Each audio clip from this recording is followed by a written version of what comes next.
এই দেখেন বন্ধুরা, আমার আমড়ার টক কত সুন্দর লাগছে।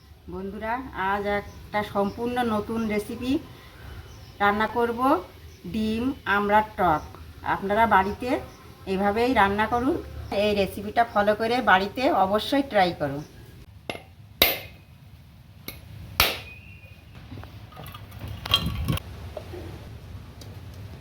নারকেলটা ভেঙে নিয়েছি, এবার আমি ফালি তুলে নেব।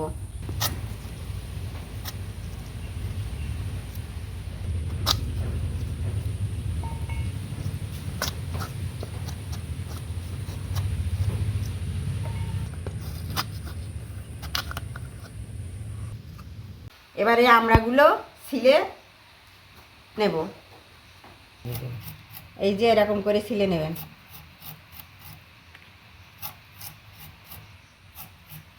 গ্রেভিটা ভিতরে যায়, ওই জন্য আমি এরকম করে ফালি দিয়ে নিচ্ছি। এরকম করে একটু দুটো তিনটে ফালি দিয়ে নেবেন।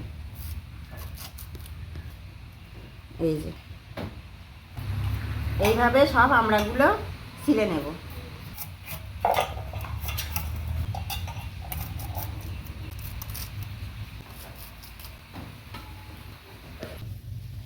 এবারে নারকেলগুলো সব মিক্সচার গ্রাইন্ডারে দিয়ে গ্রাইন্ড করে নিচ্ছি, যাতে এর থেকে দুধটা বের করে নেওয়া যায়।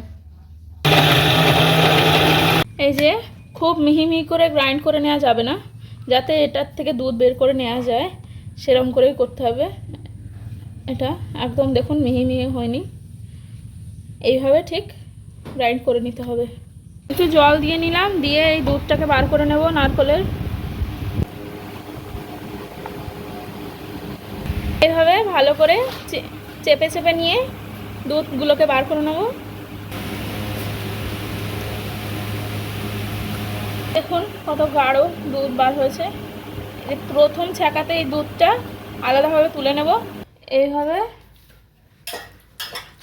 সেকেন্ড টাইম এতে জল দিয়ে ভালো করে বার করে নেব দুধটা,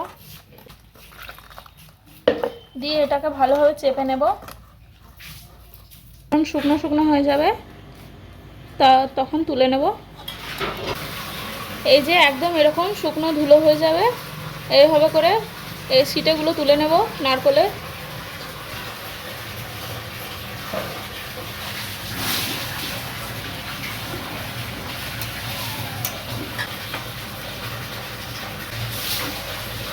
দেখুন একদম এরকম শুকনো হয়ে যাবে এবং গুঁড়ো গুঁড়ো হয়ে যাবে, তখন এটাকে আলাদা করে সাইডে রেখে দিতে হবে।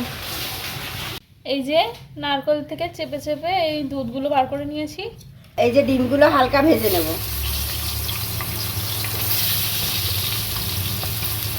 এই যে ডিমগুলো সিদ্ধ করে খোসা ছাড়িয়ে নিয়েছি, এবারে হালকা ভেজে নিচ্ছি।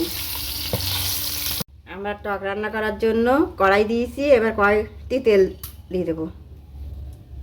গরম হয়ে গিয়েছে, এবার পেঁয়াজটা হালকা করে লাল লাল করে নেব।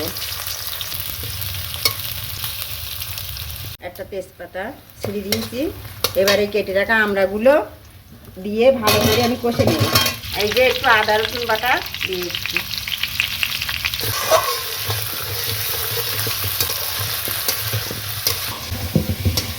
এই যে আমি প্রথমে দুধটা দিয়ে কষে নেব।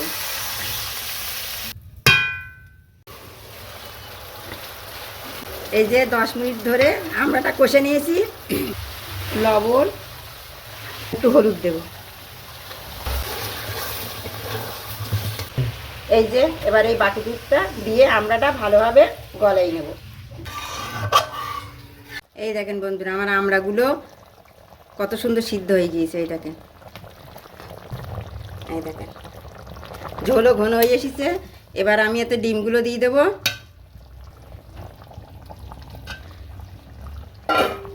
অল্প একটু চিনি দেব, যে যেরকম মিষ্টি খাবেন সেরকম দেবেন। আপনারা হালকা আঁচে আমড়াগুলো এরকম করে সিদ্ধ করে নেবেন, নিয়ে ডিম দিয়ে দিবেন, মিষ্টি দিয়ে দেবেন, আর একটু গরম মশলা গুঁড়ো। কিছুক্ষণ ঢাকা দিয়ে রাখবো। এই দেখেন বন্ধুরা, আমার আমড়ার টক কত সুন্দর লাগছে, হয়ে গিয়েছে। আপনারাও এইভাবে বাড়িতে ট্রাই করুন।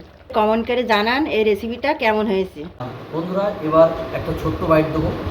এই যে গাঢ় গ্রেভি নিয়ে নিলাম, এই যে ডিমটা দেখুন কত সুন্দর লাগছে, আর এই যে আমরা এই গ্রেভিটা দেখেন, নারকেলের দুধ দিয়ে যে গ্রেভিটা হয়েছে কত সুন্দর দেখতে লাগছে। ছোট্ট বাইট আপনাদের সামনে তুলে ধরবো। প্রথমে গ্রেভিটা দিয়ে জাস্ট ভাতটা একটু ট্রাই করবো।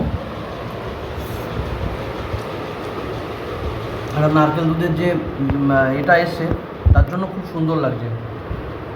এবার এই আমড়াটা দেখুন একদম পুরো গলে গেছে, পুরো গলে যাচ্ছে, চাপ দিলেই পুরো গলে যাচ্ছে। এবার এই আমড়াটা দিয়ে একটা বাইট দেবো, সুন্দর লাগছে। এটা সম্পূর্ণ একটা অন্য রেসিপি। একটা মাছ টক, বেশ একটা টক টক মিষ্টি মিষ্টি ভাব আসছে, একটা সুন্দর ফ্লেভার আসছে, আর নারকেলের দুধের একটা ফ্লেভার আসছে, যার কারণে খুব সুন্দর লাগছে বন্ধুরা। ডিমটার মধ্যেও এই যে আমরা টক আর এই নারকেলের দুধের এটা এর মধ্যেও ঢুকে গেছে। তো এই একটা ডিম দিয়ে একটা বাইট দেবো,